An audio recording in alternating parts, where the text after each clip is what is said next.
Welcome to yo-yo TV. రాజకీయాల్లో ఎన్నికలు అనేసరికి కార్యకర్తలే మా బలం, ఓటర్లే మా దేవుళ్ళు అనే నినాదం వినిపిస్తోంది.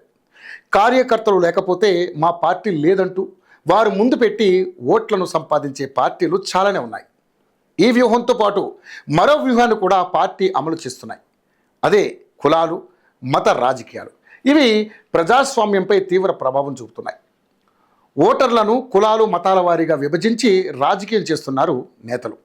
తాజాగా బీహార్లో ఇలాంటి వాటికి చెక్ పెట్టాలని ఎన్నికల సంఘం నిర్ణయించింది. అక్రమంగా ఓటర్ల జాబితాల్లో పేర్లు నమోదు చేసుకున్న వారిని ఏరిపారిస్తుంది. బీహార్ రాష్ట్రంలో 2025 ఎండింగ్లో అసెంబ్లీ ఎన్నికలు జరగబోతున్నాయి. ఈ నేపథ్యంలోనే ఎన్నికల సంఘం పని మొదలుపెట్టేసింది. అందులో ముఖ్యంగా స్పెషల్ ఇన్సెంటివ్ రివిజన్ చేస్తుంది. ఇదే ఇప్పుడు అక్కడ తీవ్ర దుమారాన్ని రేపుతోంది. ఓటర్ల జాబితా శుద్ధీకరణ పేరుతో స్థానికేతరులు, పొరుగు దేశాలు, అసాంఘిక శక్తుల ఓటర్లను ఏరిపారేస్తుంది. 2003 తర్వాత బీహార్లో ఇది మొదటి సమగ్ర సవరణ. ఈ ప్రక్రియలో బూత్ లెవెల్ అధికారులు ఇంటింటి సర్వే చేసి ఓటర్ల పౌరసత్వాన్ని ధృవీకరిస్తున్నారు.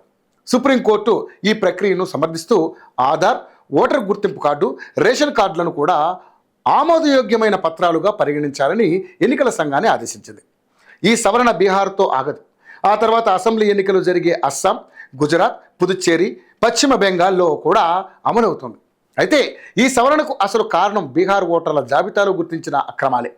సుమారు 12.5 లక్షల మంది మృతుల పేర్లు, 17.5 లక్షల మంది వలస వెళ్లిన వారి పేర్లు, 5.5 లక్షల మంది 2 చోట్ల ఓట్లు నమోదే ఉన్నాయి.